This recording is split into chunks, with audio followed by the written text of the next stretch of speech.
ठीक है, मन से, दिमाग से, मस्तिष्क से, हर चीज से यहाँ पे प्रेजेंट रहना, क्लास में जैसा बोलते जा रहा हूं वैसा सुनते चलना, समझते चलना, ठीक है। चलो, तो अब जैसे लिखे हम Belgium and Sri Lanka, power sharing chapter है, उसमें 5-6 गिनती के टॉपिक है बस। चैप्टर हमारा शुरू होता है दो देशों की कहानी के साथ में। वो दो देश है बेल्जियम और दूसरा देश है श्रीलंका। बेल्जियम एक छोटा सा कंट्री हमारे हरियाणा के बराबर, ठीक है, और श्रीलंका एक छोटा सा कंट्री इंडिया के साउथ में। अगर आप देखोगे इंडिया का मैप लेने जाते हो तो बेल्जियम का फ्री में मिलता है तुम्हें, तो श्रीलंका का फ्री में मैप मिलता है। अब इन दोनों ही कंट्रीज में क्या है, पावर शेयरिंग के कंटेक्स्ट में चीजों को समझना है कि बेल्जियम में पावर शेयरिंग हुई थी, श्रीलंका में पावर शेयरिंग नहीं हुई थी। बेल्जियम में पावर शेयरिंग कैसे हुई थी, तो वो अकोमोडेशन वाली चीज, मतलब कि बेल्जियम का एथनिक कंपोजिशन, बेल्जियम में डाइवर्सिटी थी और वो डाइवर्सिटी से कंट्री डिवाइड नहीं हुआ, वहां पावर शेयरिंग हुई। श्रीलंका में भी डाइवर्सिटी थी लेकिन श्रीलंका में पावर शेयर नहीं किया, वहां पे लड़ाई दंगे हो गए। तो वो दोनों के ही कंटेक्स्ट को, दोनों की स्टोरीज को समझना है आपको, ठीक है, ध्यान रहेगा, दोनों की ही स्टोरीज को आपको बहुत अच्छे से समझना है। तो बेल्जियम के अगर हम बात करें, एक सवाल और एक टॉपिक जो है बेल्जियम से जुड़ा हुआ, जो बेल्जियम एक कंट्री से जुड़ा हुआ, ये है यूरोप का एक कंट्री है, ठीक है। जैसे अगर आप देखेंगे तो वो जर्मनी, फ्रांस, लग्जमबर्ग, नीदरलैंड, इन सारे 4 देशों के साथ में बॉर्डर शेयर करता है, ठीक है। पिक्चर बेस्ड क्वेश्चंस आएंगे नहीं आएंगे नहीं पता है, लेकिन ध्यान रखना इस तरह से अगर आपको ये मैप आ जाता है बेल्जियम का किन 4 देशों के साथ बॉर्डर शेयर करता है तो सब कुछ पता रहे। अब बेल्जियम का एथनिक कंपोजिशन देखें तो ये नोट्स आपको मदद करेंगे लास्ट मिनट में चीजें फटाफट रिकॉल करने के लिए। तो 2 प्रमुख रूप से भाषा बोलने वाले ग्रुप है वहां पे, वो कौन कौन से, एक डच स्पीकर से और एक फ्रेंच स्पीकर से। फ्रेंच भाषा बोलने वाले, डच लैंग्वेज बोलने वाले। कंट्री के अंदर क्या होता है, 59% जो लोग 59% लोग जो है डच लैंग्वेज बोलते हैं और 40% लोग जो है फ्रेंच लैंग्वेज बोलते हैं, ठीक है। तो कंट्री के अंदर मेजॉरिटी में कौन है, डच है, और माइनॉरिटी में फ्रेंच है। लेकिन कंट्री का कैपिटल होता है, जैसे इंडिया का कैपिटल दिल्ली, तो वैसे ही बेल्जियम का कैपिटल अगर आप देखोगे तो बेल्जियम के कैपिटल में आपको, जो बेल्जियम का कैपिटल सिटी है उसका नाम है ब्रसेल्स। ब्रसेल्स में आपको क्या देखने को मिलता है कि 80% लोग फ्रेंच बोलने वाले हैं, 20% लोग डच बोलने वाले हैं। तो वो अक्षय कुमार वाला मीम हो गया यहाँ पे, क्या कि जो कंट्री में मेजॉरिटी में वो कैपिटल में माइनॉरिटी में, जो कैपिटल में माइनॉरिटी में कंट्री में मेजॉरिटी में है। अब अगर आप देखोगे 59 और 99 हुआ, ठीक है, तो ये 1% कहां रहेगा, तो 1% पॉपुलेशन वहां की जो है वो जर्मन स्पीकिंग पॉपुलेशन है। अब आपको ये एथनिक कंपोजिशन एक बार में छप जाना चाहिए। बन गए चिट्ठी रोबोट, क्लियर हो गया, एक बार में आपको कंपोजिशन क्लियर है कि आखिरकार कहानी है क्या बेल्जियम की। अब ये बेल्जियम का एथनिक कंपोजिशन देखने के बाद हम देखते हैं कि मैं टॉपिक स्किप कर रहा हूं अभी, हां, श्रीलंका का भी ऐसा ही एथनिक कंपोजिशन होगा, तो श्रीलंका का केस जब पढ़ेंगे तो अच्छे से समझ लेना, ठीक है। अब होता है कि यहां पे अगर आप इसे देखोगे तो वो जो फ्रेंच लैंग्वेज वाले बोलने वाले लोग हैं ना, वो कम है लेकिन वेल्दी है, इन्फ्लुएंशियल है। डच बोलने वाले उतने पैसे वाले नहीं लेकिन मेजॉरिटी में, तो लड़ाई दंगे हो सकती थी, टेंशन हो सकती थी। लेकिन बेल्जियम की गवर्नमेंट ने वो टेंशन को कन्फ्लिक्ट में कन्वर्ट नहीं होने दिया। उन्होंने अपने कॉन्स्टिट्यूशन को 4 बार चेंज किया और उस कॉन्स्टिट्यूशन को चेंज करके चीजों को बहुत अच्छे से अकोमोडेट किया, ठीक है, चीजों को बहुत अच्छे से अकोमोडेट किया। और वो कैसे किया उन्होंने, तो यहां पे आपको ये ध्यान रखना, यही क्वेश्चन बनता है एग्जाम में, ये टॉपिक है बस इस चैप्टर से कि how accommodation happened in Belgium. Belgium में अकोमोडेशन कैसा हुआ, ठीक है, how Belgium reduce the chances of conflict in their country. सवाल बहरूपिया होता है, किसी भी तरह से आ जाए, आपको इतना ध्यान रखना है बस कि बेल्जियम में किया क्या उन लोगों ने कि लड़ाई दंगे नहीं हुए। तो अगर आप इसे देखोगे तो बेल्जियम में अकोमोडेशन ऐसा होता है कि सेंटर में डच और फ्रेंच स्पीकिंग मिनिस्टर्स ने बराबर कर दिए। उन्हें ये नहीं देखा कि कोई 59% है कोई 40% है, उन्होंने ये देखा कि भाई साहब फ्रेंच स्पीकिंग मिनिस्टर भी बराबर होंगे सेंट्रल गवर्नमेंट में, डच स्पीकिंग मिनिस्टर भी बराबर होंगे, एक तेरा एक मेरा, उस टाइप से, ठीक है। तो एक चीज तो हमने ये करी अच्छी अपनी कॉन्स्टिट्यूशन में, तो जिससे दोनों कम्युनिटीज को खुशी हुई कि चलो दोनों साथ रहेंगे, प्यार से रहेंगे, लड़ेंगे नहीं। दूसरा आपको देखने को मिलता है कि स्टेट गवर्नमेंट जो थी ना, जैसे अगर आप देखोगे तो यहाँ पे बताया गया क्या कि जो रेड वाला रीजन है, वो रेड वाला रीजन कौन सा है, वेलोन रीजन है। वेलोन रीजन में आपको देखने को मिलता है कि फ्रेंच मेजॉरिटी में है, ठीक है। ऊपर जो फ्लेमिश रीजन है येलो वाला, वहां पे आपको डच मेजॉरिटी में देखने को मिल रहा है, ठीक है। तो इन स्टेट्स में अलग अलग एथनिक ग्रुप है। हो सकता था कि सेंट्रल गवर्नमेंट कुछ स्टेट्स को फायदा दे, कुछ स्टेट्स को फायदा ना दे, तो सारे स्टेट्स को इक्वल ट्रीट करने के लिए उन्होंने बोला कि स्टेट्स में अपनी गवर्नमेंट होगी जहां पे भी डच और फ्रेंच स्पीकिंग मिनिस्टर बराबर होंगे और वो सबऑर्डिनेट नहीं होंगे सेंटर को, ठीक है। तो वो सेंटर उनको पावर देगी और ऐसा नहीं कि सेंटर जैसा बोलेगी वैसा करना पड़ेगा, सेंट्रल गवर्नमेंट के बोलने पे नहीं चलेंगे, ठीक है। तो आपको क्या देखने को मिल रहा है, there was power given to states, states were not subordinate to the central government. तीसरी चीज क्या है, अब कंट्री के लेवल पे आपने बराबर मिनिस्टर की बात करी, तो जो कैपिटल सिटी है ना, बीच में छोटा सा एक कैपिटल सिटी ब्रसेल्स, तो ब्रसेल्स में भी भले ही 80-20 का रेशियो रहा हो फ्रेंच और डच का, लेकिन ब्रसेल्स में भी सेपरेट गवर्नमेंट होगी और जहां पे फ्रेंच और डच स्पीकिंग मिनिस्टर्स बराबर होंगे। ये तीसरी चीज उन्होंने करी अपनी कंट्री में अकोमोडेशन लाने के लिए। और चौथी चीज आपको देखने को मिलती है जो उन्होंने अपनी कंट्री में अकोमोडेशन के लिए, ठीक है, कि लोग लड़े भिड़े ना उसके लिए करी, वो ये करी कि उन्होंने देखा भाई साहब धर्म, शिक्षा और भाषा की तो लड़ाई है यहाँ पे, तो लैंग्वेज, एजुकेशन और रिलीजन ये सेंसिटिव मुद्दे हैं, तो जिसकी लैंग्वेज वो खुद निर्णय ले, ठीक है। तो एक तीसरी तरह की गवर्नमेंट बनाई उन्होंने, मतलब कि कंट्री में जितने भी फ्रेंच स्पीकिंग लोग हैं, चाहे वो यहाँ रहे, चाहे कहीं भी रहे कंट्री के अंदर, कंट्री के बाहर भी, ठीक है, तो फ्रेंच स्पीकिंग लोग सारे मिलकर क्या करेंगे, अपनी एक सरकार चुनेंगे, सिर्फ फ्रेंच बोलने वाले लोग सरकार चुनेंगे वो, और वो सरकार को क्या बोलेंगे, फ्रेंच कम्युनिटी गवर्नमेंट बोलेंगे। और फ्रेंच कम्युनिटी गवर्नमेंट ही फ्रेंच लैंग्वेज से जुड़ा हुआ, फ्रेंच बोलने वाले लोगों के धर्म से जुड़ा हुआ, उनकी शिक्षा से जुड़ा हुआ, ठीक है। तो एक तीसरी गवर्नमेंट बनाई, अच्छे से सुनना, तीसरी गवर्नमेंट बनाई उन्होंने सेंट्रल और स्टेट गवर्नमेंट के अलावा, जिसका नाम हुआ कम्युनिटी गवर्नमेंट। तो community government was a government formed by the people belonging to the one language community, ठीक है। फ्रेंच की फ्रेंच कम्युनिटी गवर्नमेंट, डच की डच कम्युनिटी गवर्नमेंट और जर्मन स्पीकिंग पॉपुलेशन की जर्मन कम्युनिटी गवर्नमेंट। और इस community government की जिम्मेदारी होगी कि वो लैंग्वेज, रिलीजन और एजुकेशन जैसे मुद्दों पर निर्णय लेगी, ठीक है। तो क्या बेल्जियम की कहानी एकदम क्रिस्टल क्लियर है, बेल्जियम की कहानी एकदम क्रिस्टल क्लियर है, तो दुनिया है हम सब बताओ, is this clear?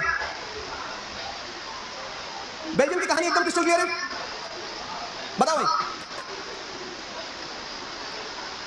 Crystal clear है? वाह भाई, हम सब क्या कर दिए। बेल्जियम में क्या एथनिक कंपोजिशन था, ध्यान रखना है, बेल्जियम में क्या एथनिक कंपोजिशन था, उसके साथ साथ में बेल्जियम में कैसे उन्होंने अकोमोडेट करा, डाइवर्सिटी से कंट्री को डिवाइड नहीं होने दिया। चलो आ जाओ हमारे पड़ोसी देश, ठीक है, श्रीलंका में चलते हैं, ठीक है। तो श्रीलंका का एथनिक कंपोजिशन का यहाँ पे भी वही भाषा के हिसाब से एथनिक कंपोजिशन मतलब क्या है कि जब एक शेयर्ड कल्चर के बेसिस पे आप लोगों को क्या करते हो, लोगों की एक आइडेंटिटी बनाते हो। जैसे फ्रेंच लैंग्वेज बोलने वाले लोगों का एक एथनिक ग्रुप होगा क्योंकि उनके बीच में शेयर्ड कल्चर क्या है, तो सब फ्रेंच भाषा बोलते हैं, ठीक है। तो वैसे आप श्रीलंका की एथनिसिटी को अगर देखोगे तो श्रीलंका में सिन्हाला स्पीकिंग लोग हैं जो सिन्हालीज बोलते हैं भाषा, ठीक है, और एक है तमिल स्पीकिंग ग्रुप जो तमिल भाषा बोलते हैं। अब जो सिन्हाला स्पीकर्स थे तो कंट्री में प्रचंड बहुमत में थे, ठीक है, एक्चुअली मेजॉरिटी थी। 74% पॉपुलेशन श्रीलंका की सिन्हाली लैंग्वेज बोलती थी, सिन्हालास थे, ठीक है, और वो धर्म कौन सा फॉलो करते थे, बुद्धिज्म को फॉलो करते थे, ठीक है, बुद्धिस्ट थे, बुद्धिस्ट। और वहीं पर देखो तो 18% पॉपुलेशन जो है ना वो तमिल स्पीकिंग पॉपुलेशन है। उस 18% के अंदर भी इंडियन और श्रीलंकन तमिल में बाइफर्केशन है। कैसे कि 18% का बाइफर्केशन ऐसा है कि 18 में से 13% जो है श्रीलंकन तमिल है और 5% इंडियन तमिल है। ये श्रीलंकन और इंडियन तमिल का कॉन्सेप्ट क्या है, ध्यान रखना। ऐसे क्वेश्चन 1 नंबर 2 नंबर में छोटे में आ सकते हैं क्या कि श्रीलंकन तमिल कौन, तो वो जिनके मतलब जो native Tamil speakers of Sri Lanka है, जो वहां के प्रॉपर वहीं के थे। और इंडियन तमिल्स कौन, तो इंडियंस जो श्रीलंका माइग्रेट कर रहे थे। कैसे, जैसे कुछ लोगों के फोर फादर्स, कुछ लोगों के पूर्वज जो है ना, तो उनको ब्रिटिशर्स पकड़ के ले गए थे प्लांटेशन फील्ड पे काम करवाने के लिए। तो वो लोग जाके जब वहां सेटल हो गए श्रीलंका में, ठीक है, तो वो थे तो इंडिया के उनके फोर फादर, ठीक है, उनके फोर फादर थे तो इंडिया के, लेकिन जब श्रीलंका में जाके सेटल हो गए तो उन्हें क्या कहेंगे, उन्हें हम कहेंगे इंडियन तमिल्स, क्योंकि इंडिया के थे लेकिन वो जाके वहां पे तमिलनाडु से जाके श्रीलंका में सेटल हो गए। तो ये जो तमिल स्पीकिंग ग्रुप है, यहाँ पे दो मेजर एथनिक ग्रुप है, 74 Sinhalese, 18% Tamil speaking group, Tamil में भी 13% श्रीलंकन तमिल्स और उसके बाद में 5% इंडियन तमिल्स। अब जो मैथ्स लवर होते हैं वो गणित लगाना चालू कर देते हैं कि सर वो हिसाब किताब सही नहीं बैठा, 74 और 18, ठीक है, 74 और 18, 74 ऐसे लिखते हैं, ठीक है। मेरा मैथ्स बहुत ही ज्यादा कमजोर होता जा रहा, पता नहीं बुखार दिमाग पे चढ़ गया है, ठीक है। तो 8 4 कितना होता है, 8 4 कितना होता है। Are you a mobile app or game marketer or a developer looking to grow app installs or upgrade your skills? The Google 12 का 2, ठीक है।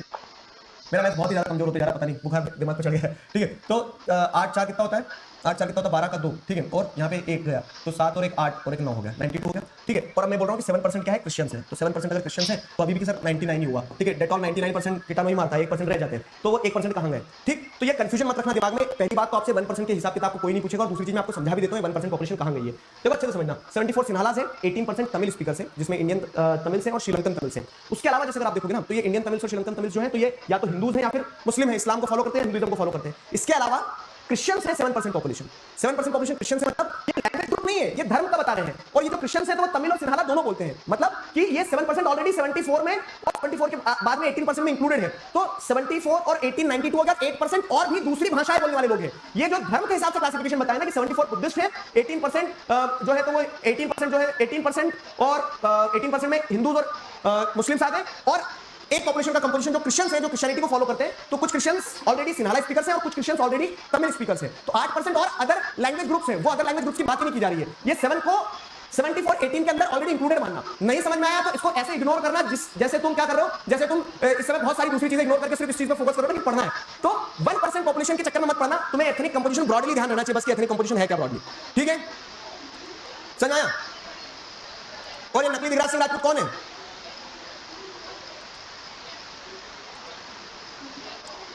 ठीक है।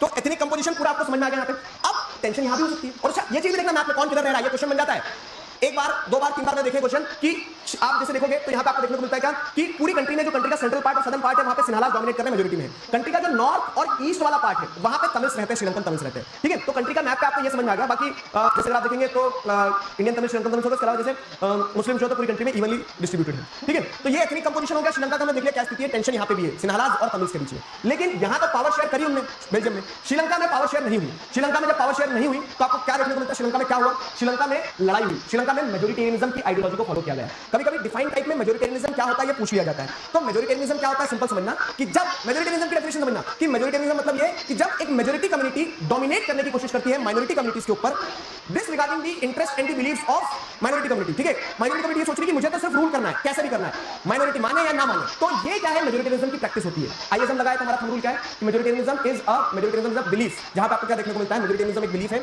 जहां पे majority community tends to dominate over the minorities disregarding their interest, उनके बारे में सोचा जाता है। और वही हुआ हुआ भी, कैसे हुआ। तो अब सवाल यहाँ पे देखो, ये 4 टॉपिक है, बस 4 टॉपिक से बाहर मतलब ये 4 तरह के क्वेश्चन बन सकते हैं बस। तो चौथे तरह का क्वेश्चन क्या बनेगा कि how majoritarianism was practised, due to which practices there was tension in Sri Lanka. सवाल क्या होगा, तो अब जैसे देखोगे तो मेजोरिटेरियनिज्म में किस तरह से प्रैक्टिस किया जा रहा था श्रीलंका में। तो श्रीलंका में जो सिन्हाला गवर्नमेंट थी, जो मेजोरिटी गवर्नमेंट थी, वो 1956 में एक लॉ पास करती है, एक एक्ट पास करती है। और वो जो लॉ पास करती है, उस लॉ में आपको क्या देखने को मिलता है कि सिन्हाला लैंग्वेज को वो ऑफिशियल लैंग्वेज रिकॉग्नाइज कर लेते हैं। बोलते हैं कि सिन्हाला लैंग्वेज जो रहेगी उनकी ऑफिशियल लैंग्वेज रहेगी, ठीक है। तमिल लैंग्वेज को डिसरिगार्ड करो, तमिल लैंग्वेज को इंपॉर्टेंस नहीं दी। यूनिवर्सिटीज में, गवर्नमेंट जॉब्स में, सब में सिन्हालास को प्रेफरेंस दी जाएगी। बुद्धिज्म को उन्होंने उनका ऑफिशियल रिलीजन बना दिया। और ये सारी तरह की हरकतें जब करी ना, तो इससे तमिल्स को बुरा लगा, उन्हें लगता था यार देश का हम भी तो इससे, ठीक है, हम भी तो देश का हिस्सा है, तो हमारे साथ में गलत हो। तो they disregarded Tamils and this created the feeling of distrust between both the communities. Sinhalas और तमिल्स के बीच में तू मैंने हो गई, ठीक है भाई साहब, मैटर सीरियस था। अब जब सिन्हालास और तमिल्स के बीच में तू मैंने हो गई, तब होता क्या है कि तमिल से बोलते कि हम इस देश में क्यों रहे जब हमें इक्वल राइट्स नहीं मिल रहे। तो उन्होंने ये बोलना शुरू कर दिया, क्या बोलना शुरू कर दिया कि ये वाला जो हिस्सा है ना ऊपर का, नॉर्थ वाला जहां पे हम मेजॉरिटी में रह रहे हो, जो ईस्ट वाला हिस्सा है, इतने हिस्से को अलग कर दो, हमें तुम स्पेशल ट्रीटमेंट नहीं दे सकते, इक्वालिटी नहीं दे सकते, तो हमें अलग घर बना दो हमारा, ठीक है। तो they call for the creation of an independent Tamil इलम, इलम मतलब स्टेट घर। उन्होंने अपने लिए एक इंडिपेंडेंट तमिल इलम की बात करना शुरू कर दी, उन्हें एक अलग स्टेट चाहिए, उन्हें सिन्हालास के साथ नहीं रहना है। और सिन्हाला गवर्नमेंट क्या कर रही थी, उन्हें सप्रेस करने की कोशिश करी। तो इसी के चलते क्या, इसी के चलते लड़ाइयां छिड़ जाती है। जब देश के अंदर ही कंफ्लिक्ट शुरू हो जाता है तो उसे कहा जाता है सिविल वॉर, ठीक है, उसे कहा जाता है सिविल वॉर। तो सिविल वॉर की सिचुएशन डेवलप हो जाती है श्रीलंका में। श्रीलंका में क्या हुआ समझ में आया, गिव मी थम्स अप, ठीक है। श्रीलंका में क्या हुआ ये बताओ, श्रीलंका में क्या हुआ ये समझ में आया।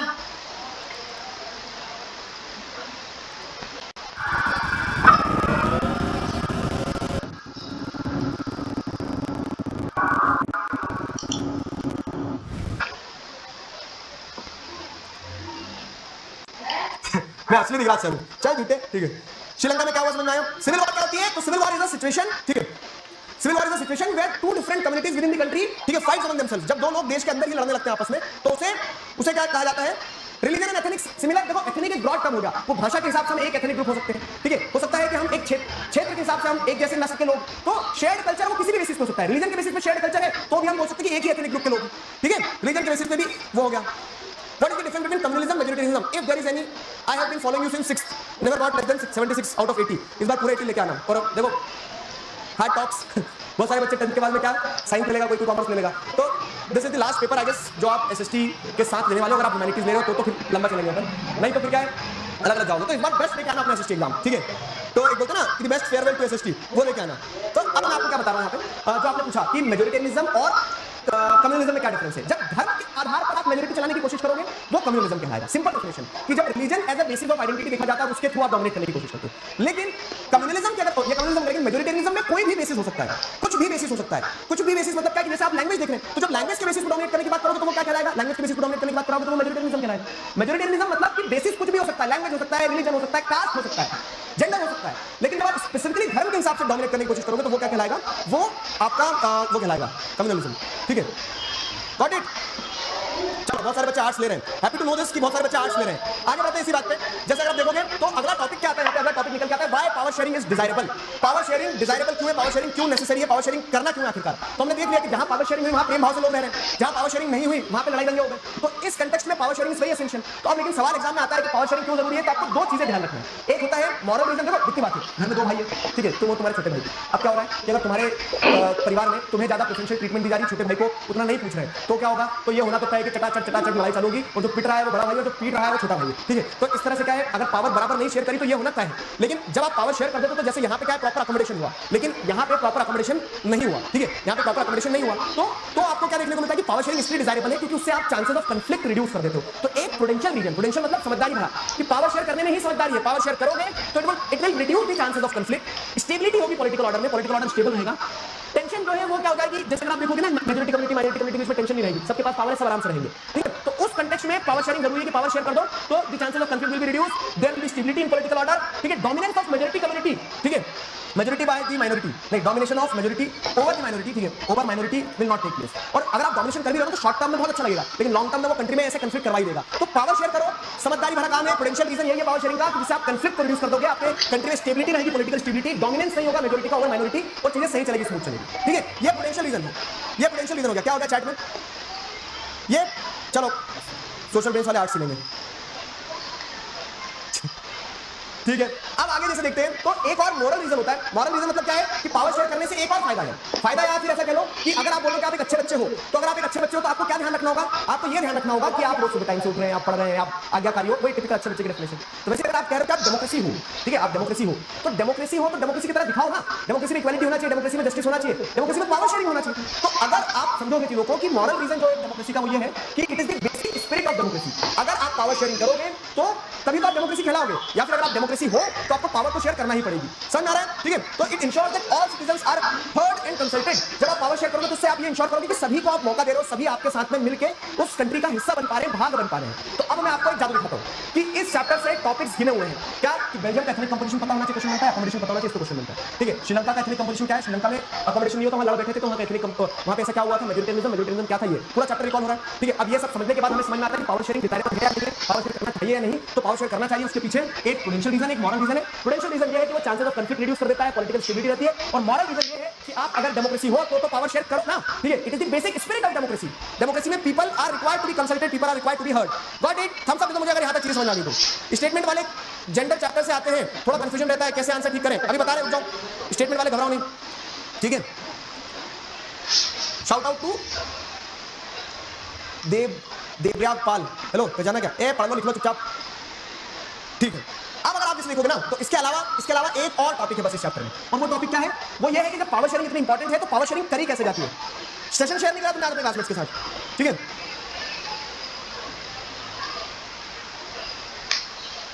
तो अगला जो पार्ट है इंपॉर्टेंट वो ये है कि पावर शेयरिंग जब इंपॉर्टेंट है, हमने श्रीलंका और बेल्जियम के केस से देखा तो हमें एक चीज समझ में आ रही है कि what are the different forms of power sharing, कैसे अलग अलग तरह से पावर शेयर की जाती है। तो देखो सबसे पहले उसकी नीड समझो कि हम आज मोनार्कियल फॉर्म ऑफ गवर्नमेंट नहीं रहे कि हाँ एक राजा है, राजा को जैसा अच्छा लगा उसने वैसा निर्णय लिया। हम एक डेमोक्रेटिक सेटअप में जीते। अब डेमोक्रेटिक सेटअप में जब जीते हैं तो वहां पे क्या हो रहा है कि best way to take decision is to have people in the decision making process, to include people in the decision making process. और वो कब कर पाओगे? डेमोक्रेसी में आप लोगों को डिसीजन मेकिंग प्रोसेस में तब इन्वॉल्व कर पाओगे जब आप लोगों को पावर दोगे। क्यों? क्योंकि आप एक व्यक्ति निर्णय नहीं लेते ना, आप सबका सुन के सबके बारे में सोच के तब निर्णय लिए जाते हैं। ठीक, तो यहां से अगर आप देखोगे तो there is need of power sharing in today's time period. और वो पावर शेयरिंग की जब नीड है तो कैसे करोगे? तो different forms of power sharing जो है, 4 फॉर्म ऑफ पावर शेयरिंग है, चारों इंपॉर्टेंट है, चारों पे सीधा क्वेश्चन बनता है, चारों में से एक एक करके क्वेश्चन भी बन जाते हैं। ठीक है, पहला ये है कि when power is shared among different organs of the government. Different organs of the government मतलब क्या है कि जैसे अगर आप देखोगे एक लेजिस्लेचर होता है, एग्जीक्यूटिव होता है, जुडिशरी होता है। लेजिस्लेचर, एग्जीक्यूटिव और जुडिशरी। तो जब पावर आप क्या करते हो? लेजिस्लेचर को बोलते हो कि तुम सिर्फ लॉ बनाओ, तुम लॉ को एग्जीक्यूट करो और तुम ये चेक करो कि कोई गलत तरीके से लॉ ना बना रहा हो। तो ऐसे आपने क्या कर दिया है? पावर को हॉरिजॉन्टल लेवल पे डिस्ट्रीब्यूट कर दिया। इससे हो क्या रहा है? इससे हो रहा है कि चेक्स एंड बैलेंस बने रहेंगे।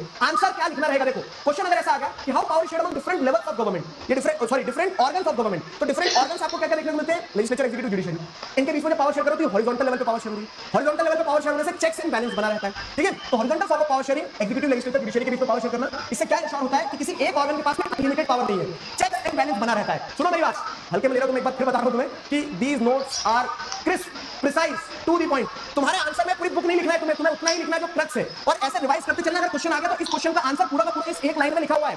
समझ में आया? पानी क्वार्टर का समझ आया कि नहीं? एक लाइन में पूरा का पूरा एक आंसर लिखा हुआ है ना? Very good. अब वैसे वही देखोगे तो डिफरेंट ऑर्गन्स ऑफ गवर्नमेंट, एक minute, different organs of government जो है, तो डिफरेंट ऑर्गन्स ऑफ गवर्नमेंट में डिफरेंट लेवल्स ऑफ गवर्नमेंट की अगर बात करें तो लेवल्स ऑफ गवर्नमेंट क्या होता है? ये अगला पूरा सेकंड चैप्टर है कि एक सेंट्रल गवर्नमेंट होती है, एक स्टेट गवर्नमेंट होती है, एक लोकल गवर्नमेंट होती है। तो दूसरा फॉर्म ऑफ पावर शेयरिंग जो है कि जब आप power different levels of government के बीच में शेयर करते हो। चैप्टर 2 फेडरलिज्म, इससे क्या होगा? इससे फेडरलिज्म इंश्योर होगा, पावर सिर्फ एक जगह कंसंट्रेटेड नहीं रहेगी, है कि नहीं? तो ये फेडरलिज्म हो गया। फेडरलिज्म भी एक फॉर्म ऑफ पावर शेयरिंग है। ठीक है, तो इसमें आप क्या कर रहे हो? अलग अलग ऑर्गन्स के भी अलग अलग लेवल्स ऑफ गवर्नमेंट के बीच में पावर शेयर कर रहे हो। ठीक है, तो vertical form of power sharing हो गया। आंसर नहीं लिखना कि it is a type of vertical form of power sharing जहां पे central, state, local government bodies के बीच पावर शेयर होती है, और this ensures the federal division of power. इससे डिवीजन ऑफ पावर जो है वो federal division of power, federalism देखने को मिलता है। चैप्टर 2 में अपन पूरा यही पढ़ेंगे। तीसरा फॉर्म ऑफ पावर शेयरिंग क्या होता है? जैसे हम देखेंगे कि बेल्जियम में क्या हुआ था? बेल्जियम में आपको देखने को मिलता था कि एक थर्ड टाइप ऑफ गवर्नमेंट बनाई थी उन्होंने, कम्युनिटी गवर्नमेंट, है ना? मतलब कम्युनिटी गवर्नमेंट का क्या काम था? तो कम्युनिटी गवर्नमेंट का ये काम था कि अलग अलग लैंग्वेज ग्रुप के लिए अलग अलग सरकार बना दी। तो जो तीसरा फॉर्म ऑफ पावर शेयरिंग होता है वो और यूनिक है, जब आप डिफरेंट सोशल ग्रुप्स के बीच में पावर शेयर करते हो। सोशल ग्रुप्स बोले तो कि वो लैंग्वेज के बेसिस पे हो सकते हैं। जैसे हमारे यहाँ कंट्री में क्या होता है? रिजर्वेशन दिया जाता है, तो हमने शेड्यूल कास्ट के साथ पावर शेयर करी कि उनको रिजर्वेशन, शेड्यूल ट्राइब के साथ पावर शेयर करी कि उनको रिजर्वेशन, अदर बैकवर्ड कास्ट के साथ भी रिजर्वेशन दिया। इकोनॉमिकली जो ईडब्ल्यूएस होता है, इकोनॉमिकली वीकर सेक्शन होगा, चाहे वो जनरल कैटेगरी हो, उनको भी हमने थोड़ी सी पावर दी कि तुम्हें भी रिजर्वेशन दिया। तो जब आप अलग अलग सोशल ग्रुप्स को पावर दे रहे हो तो वो third type of power sharing है, power share among different social groups. जैसे बेल्जियम में कम्युनिटी गवर्नमेंट थी, इंडिया में जैसे रिजर्वेशन का सिस्टम है। समझ गए? बताओ मुझे, समझ में आया? देखो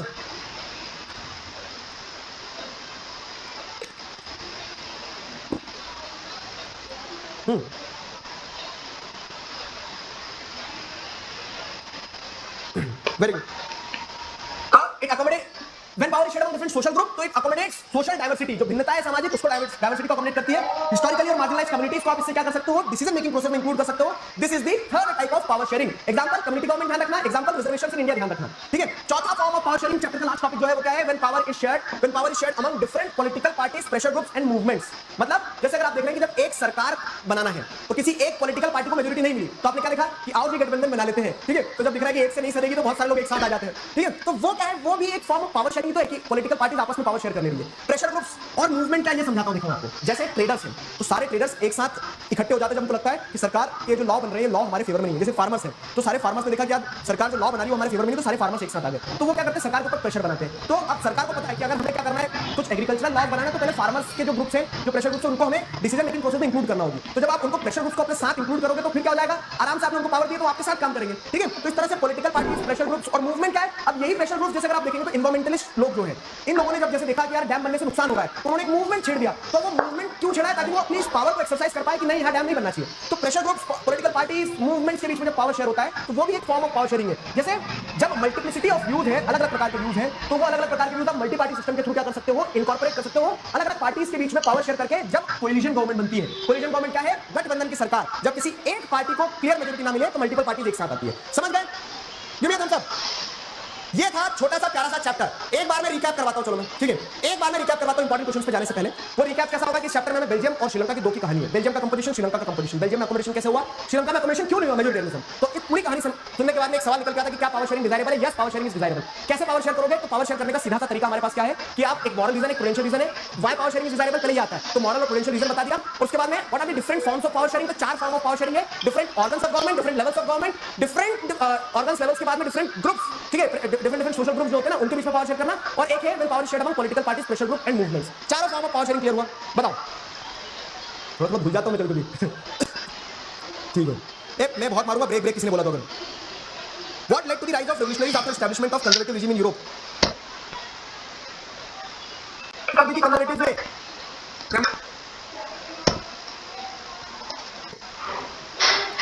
समझे, आपके लार्ज ड्यूरेशन वाले वीडियो से नोट्स बना लिए हैं और लेसन्स। ये सेशन के नोट्स वापस बनाऊं, आज को तूफानी करते हैं। अब नोट्स बनाने का टाइम नहीं बाबू, परसों एग्जाम देने जाना है। ये पीडीएफ में दे रहा हूं, पीडीएफ सीधे उठा के फोटोकॉपी मारना और फोटोकॉपी मार के देख लेना, या फिर तो अगर स्क्रीन में पढ़ने में कंफर्टेबल हो तो उससे काम करना। पीडीएफ देखो, ड्राइव लिंक भी देके रखी मैंने आपको टेलीग्राम पे भी देके रखी है और ऐप पे भी डाल के रखा है, तीनों जगह, ठीक है। एजेंट